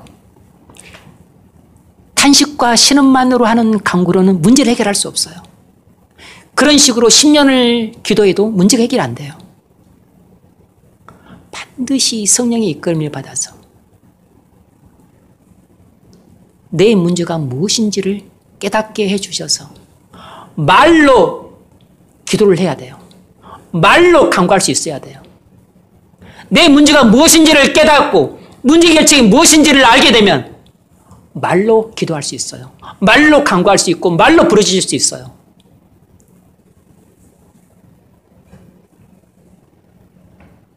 우리는 성령의 도움이 아니었다면 기도할 수 없었을 겁니다. 성령의 도움이 아니면 우리는 기도할 수가 없어요. 여러분, 다시 말하지만 이 본문 26절, 27절에 나와 있는 이 기도의 문제는 성도가 특별히 고난 가운데 있을 때 기도의 문제예요. 고난 가운데 있을 때 고난을 감당할 게 너무 버거울 때 성도가 연약해서 말로 기도할 수 없는 상황이 처하게 되는 겁니다. 그래서 탄식 가운데에서 쩔쩔매면서 신음만 하고 있는 것이에요. 바로 그때 성령께서 우리 연약함을 도우시기 위해 우리를 찾아오셔서 우리에게 친히 강구할 말들을 일러주시는 것입니다. 이제 이것은 성령의 일반적인 사역은 아니고 특별한 사역이라고 볼 수 있습니다. 그런데 우리는 그냥 기도 생활하는 가운데 언제든지 이런 것들을 경험할 수는 있어요. 꼭 내가 엄청난 고난을 겪었을 때만 경험하는 건 아니고 기도 생활을 하다 보면 뭐 우리가 지금은 나는 일반적인 고난이에요. 그 성령께서 역사하지 않겠지. 나 엄청난 고난 가운데 있으니까 그때만 역사하겠지. 그것도 잘못된 생각이죠. 성령은 필요하시면 언제든 역사를 하십니다. 우리가 고통 가운데에서 기도하려고 하나 신음과 탄식밖에는 안 나옵니다. 성령은 고통 중에 있는 나를 찾아오셔서 내게 해야 될 간구를 일러주세요.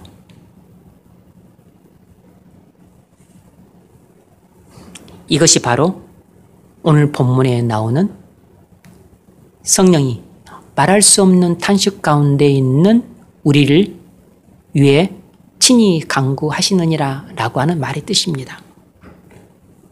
세 번째로 이러한 방식이 어떤 가치가 있는가? 하나님께서 그 탄식을 들으신다는 것입니다. 하나님께서 그 탄식을 들으신다는 것이에요.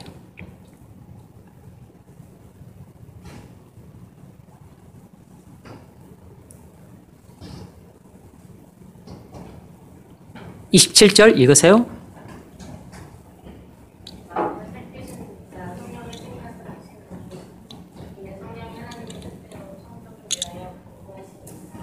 아멘. 마음을 살피시는 이 하나님이시죠. 하나님께서 성령의 생각을 아시나니 이는 성령이 하나님의 뜻대로 성도를 위하여 간구하심이니라. 우리 마음을 감찰하시는 분은 하나님이세요. 잠언 14장 10절.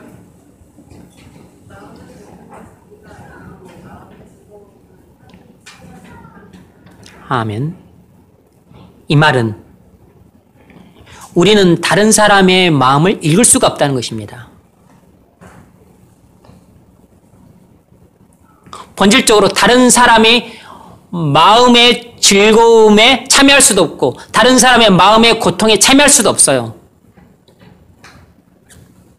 우리는 다른 사람의 마음을 읽을 수가 없습니다. 심지어 우리는 우리 마음속에 무엇이 있는지조차도 알지 못해요. 우리 마음속에 무엇이 있는지 조차도 우리 자신이 알지 못합니다. 그러나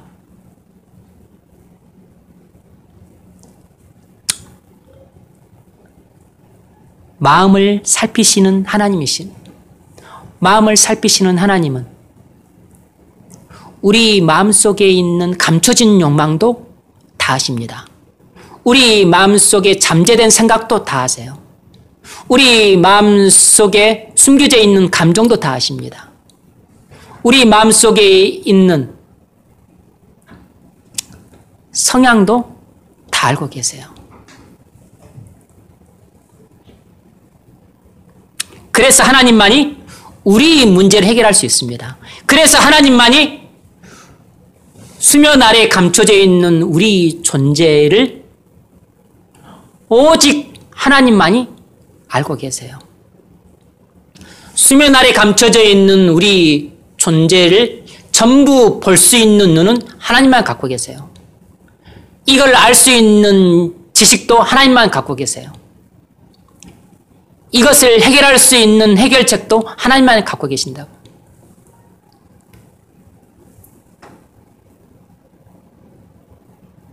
하나님이 아니고서는 우리 문제를 해결할 수가 없습니다.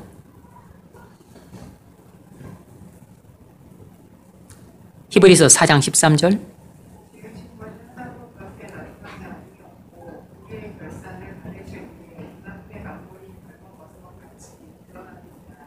아멘. 지으신 것이 하나도 그 앞에 나타나지 않음이 없고 우리의 결산을 바실리의 눈앞에 만물이 벌거벗은 것 같이 드러나느니라. 하나님은 우리 존재의 가장 깊은 곳에 있는 것을 완벽하게 아십니다. 그래서 우리 마음속에 어떤 욕망이 숨겨져 있고 어떤 성향이 감춰져 있고 어떤 꿍꿍이 생각들을 하고 있고 어떤 나쁜 감정을 품고 있는지 다 알고 계세요. 무슨 의도를 갖고 있는지 무슨 계획을 품고 있는지 다 알고 계십니다. 우리가 무엇을 좋아하는지 무엇을 싫어하는지 무엇을 즐거워하는지 무엇을 고통스러워하는지 무엇에 관심이 있는지 무엇에 관심이 없는지 무엇을 가까이 하는지 무엇을 멀리하는지 그래서 무엇을 쫓아가는지 무엇을 피하는지 하나님은 우리 존재의 가장 깊은 곳을 손금 보듯이 다 들여다보고 계세요.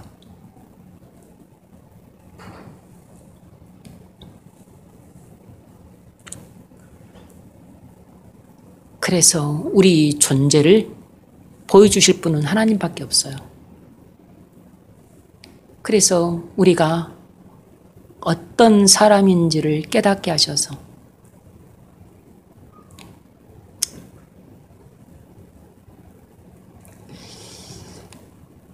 우리로 하여금 하나님 앞에 완전히 꼬꾸라지도록 하실 수 있는 분은 하나님밖에 없다고.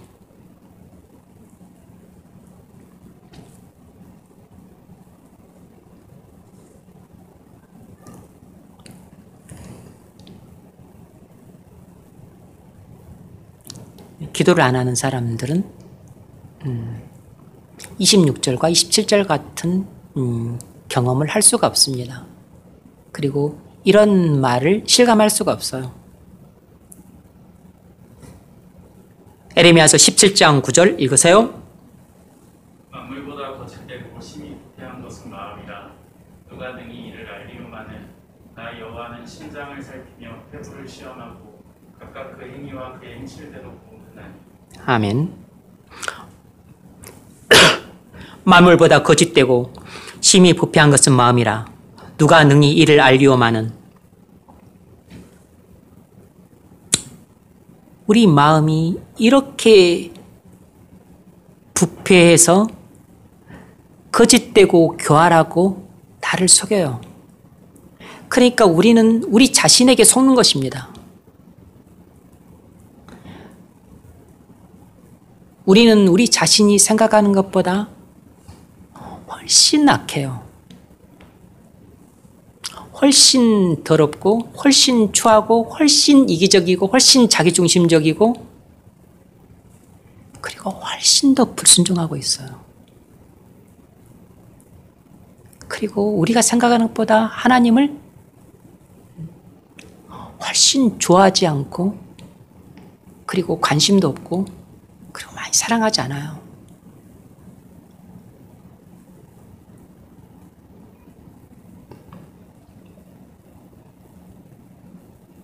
그걸 하나님이 보여주시기 전까지는 절대 못 본다고. 나 여호와는 심장을 살피며 폐부를 시험하고. 그러니까 우리 존재를 하나님만 보신다는 거죠. 각각 그 행위와 그 행실대로 보응하나니 우리의 행위와 행실도 하나님이 보여주셔야만 봅니다.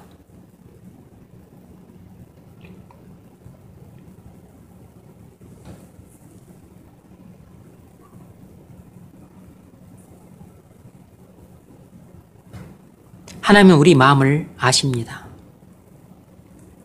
하나님만 우리 존재를 정확하게 아세요. 우리도 우리 존재를 정확하게 몰라요.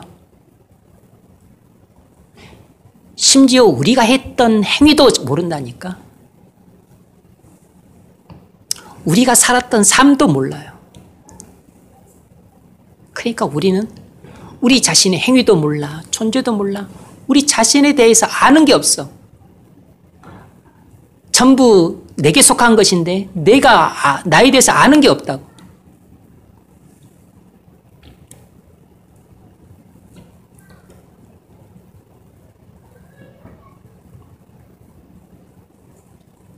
하나님은 우리의 심장을 아시고 폐부를 보시기 때문에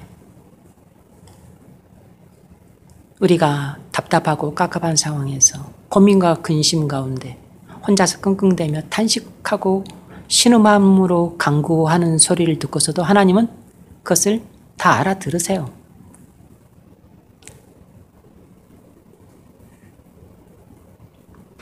그래서 우리의 탄식과 신음소리를 다 해석하실 수 있습니다.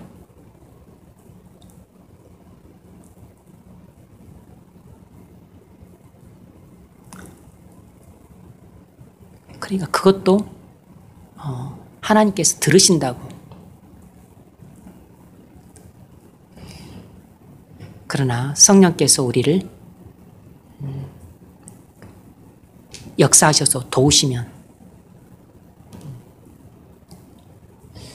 우리는 기도할 바를 알게 되죠. 기도할 바를 알아야 됩니다. 우리의 문제는 기도할 바를 알지 못한다는 것입니다.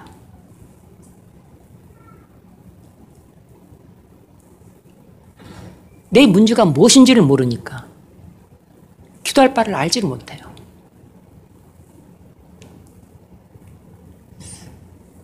그래서 습관적으로 기도하든 형식적으로 기도하든 아니면 되나깨나 기도하든 아니면 그때 잠시 들었던 말씀 붙잡고 그냥 기도하든 이렇게만 기도하고 끝나는 경우가 많죠. 그런데 기도는 이렇게 시작해도 괜찮아요. 어떻게든 기도는 시작을 해야 돼요. 어떻게 기도를 시작하든 상관없다고. 계속 기도가 진행을 하다가 처음에는 내가 이렇게 시작하고 저렇게 시작하고 또 오늘 들었던 말씀을 갖고 기도를 시작했지만 기도를 하다 보면 나중에는 성령의 이끌림을 받는 지점에 이르게 돼요. 그때까지 기도가 이어져야지. 성령께 이끌림을 받는 기도가 시작되는 지점이 있다고. 그때부터 진짜 기도가 시작이 되는 거죠. 대부분 사람들의 기도는 일단 짧아. 그리고 또 일단 기도를 이렇게 끈기가 없으니까 그냥 기도를 오랫동안 못해. 또 기도하다가 졸다가 기도하다가 자다가 또 딴 생각하다가 집에 두고 온 또 과일 또 언제 먹을까 그 생각하다가 온갖 잡념에 또 빠지니까 막 기도가 화락가락해. 기도하다가 자다가 졸다가 딴 생각하다가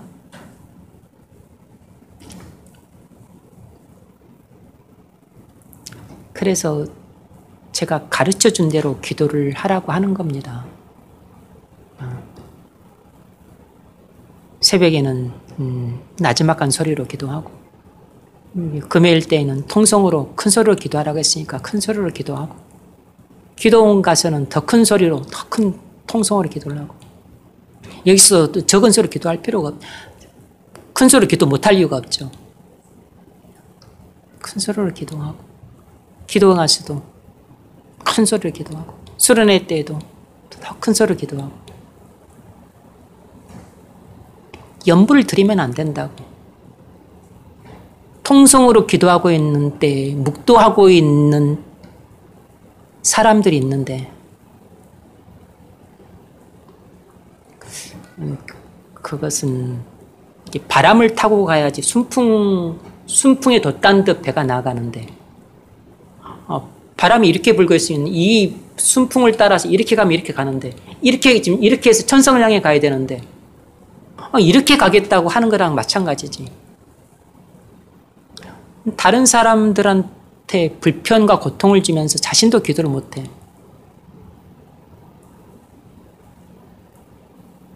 왜 그렇게 어긋난 돼지바톱처럼 그렇게 기도를 하지? 그렇게 기도하면 안 된다고. 통성으로 기도하세요 할 때는 다 통성으로 기도해야 돼요. 묵도로 기도해야 될 때 묵도로 하십시오. 예배 전에 묵도로 기도하라고. 예배 전에 막 또 웅얼웅얼 거리면서 다른 사람한테 방해 주면서 그렇게 기도하지 말고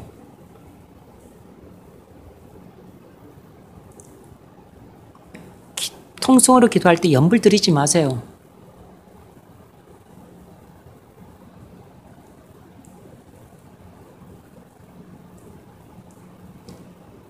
그 목사 화병 나게 하는 일입니다.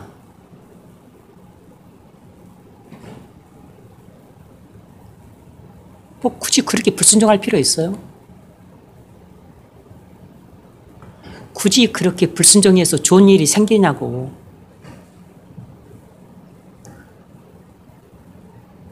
그러니까 영적인 침체에 빠지고, 그러니까 기도의 소용이 약해지고, 그러니까 기도가 하나도 성장하지 않지.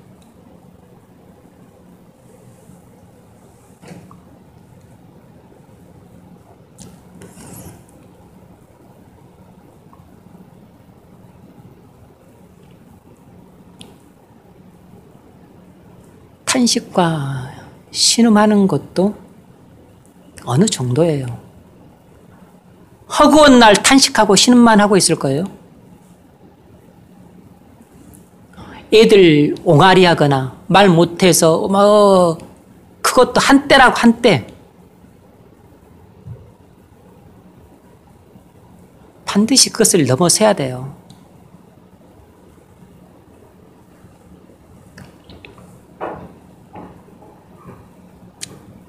그러나 우리의 탄식과 신음소리를 하는 간구도 하나님은 들으십니다. 그것도 간구기 때문에.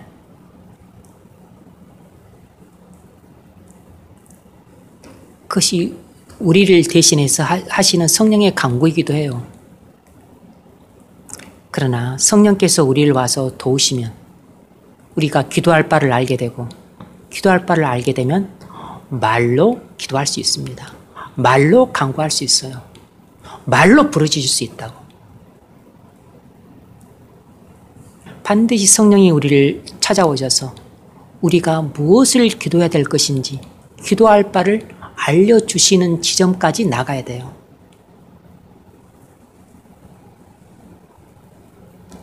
네 번째 문제 읽어보세요. 본문 27절을 읽으십시오. 그 의미는 무엇입니까? 성령이 이 일을 행하실 때 성령은 우리를 위한 하나님의 계획을 성취하고 계시다는 것입니다. 성령이 우리 속에서 이 일을 행하실 때 성령은 우리를 위한 하나님의 계획을 성취하고 있다는 것입니다. 우리를 위한 하나님의 계획을 성취하고 있는 것입니다.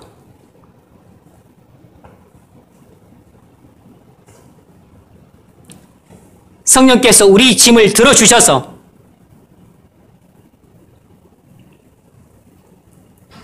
우리로 하여금 고난을 극복하게 해 주실 것이라는 확증이에요. 성령께서 우리의 기도의 무거운 짐을 함께 들어주심으로써 우리로 하여금 기도할 바를 알려주셔서 기도하게 하시는 것은 우리가 직면한 고난의 문제를 해결해 주실 것이라는 확증이라고.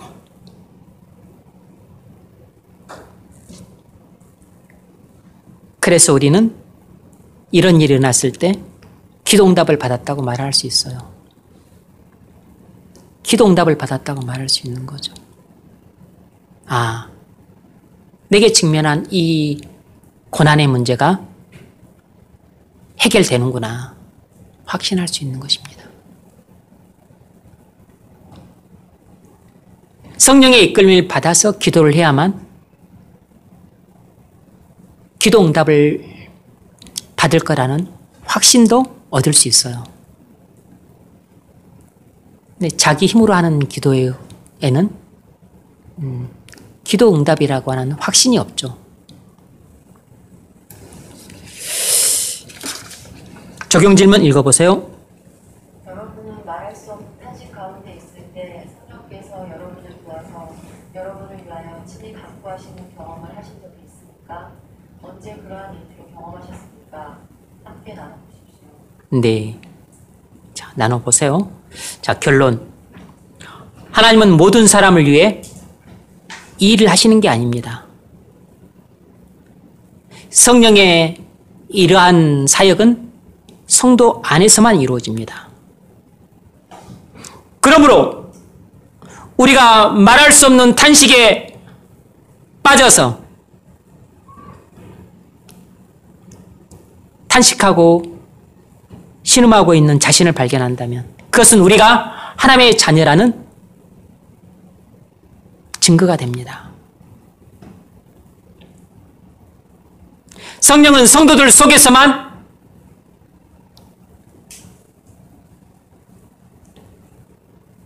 그런 탄식과 신음을 산출해내세요. 그러므로 고난의 직면에서 우리가 말할 수 없는 탄식 가운데 신음하고 있다면 그것은 우리의 구원에 대한 확실한 보증이 되는 것입니다. 물론 잘 분별해야 되겠죠. 그러므로 우리가 답답하고 힘든 상황에서 말할 수 없는 탄식을 한다고 해서 낙심하거나 침체되어 있어서는 안 됩니다.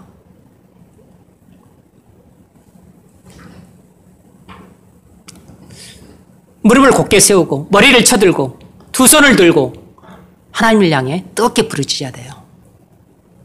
왜냐하면 이것은 우리가 하나님의 자녀라고 하는 훌륭한 증거가 되기 때문입니다. 우리가 처해 있는 이 어려운 상황, 하늘 아버지가 다 알고 계시기 때문에 자녀인 우리를 그냥 내버려 두지 않으세요.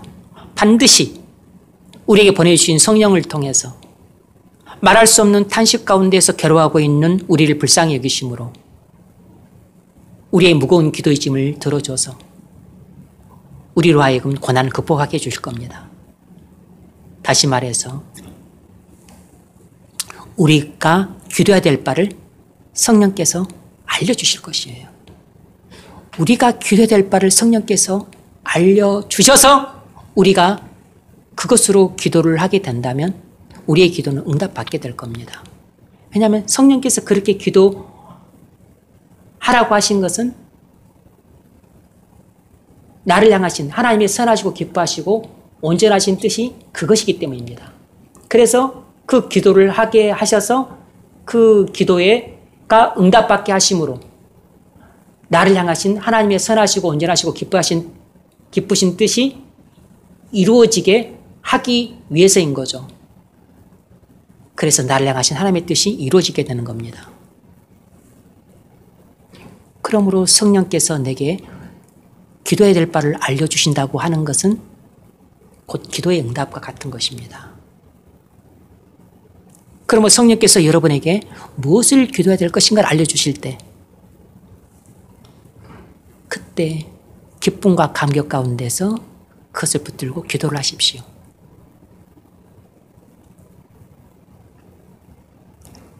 여러분이 그것을 믿음으로 응답받았다면 놓치지 않고 기도를 할 것입니다. 그러면 믿음으로 기도한다면 반드시 여러분은 응답받게 될 것이에요. 성령의 이끌림을 받아서 성령께서 여러분에게 기도해야 될 바를 알려주셨다면 그 기도는 이미 응답이 보증되어 있는 것입니다. 하나님의 선하신 뜻이 여러분을 향하신 하나님의 선하시고 기뻐하시고 온전하신 뜻이 바로 그것이기 때문에 그 기도가 여러분에게 이루어질 것이에요. 그래서 그것이 여러분에게 주고자 하신 하나님의 선물이고 그리고 그것이 이루어짐으로써 하나님의 나라가 이루어지고 하나님의 이름이 거룩히 여김을 받고 하나님께 영광이 될 것입니다. 그런 놀라운 은혜가 저와 여러분에게 충만히 임하기를 주의 이름으로 축원합니다.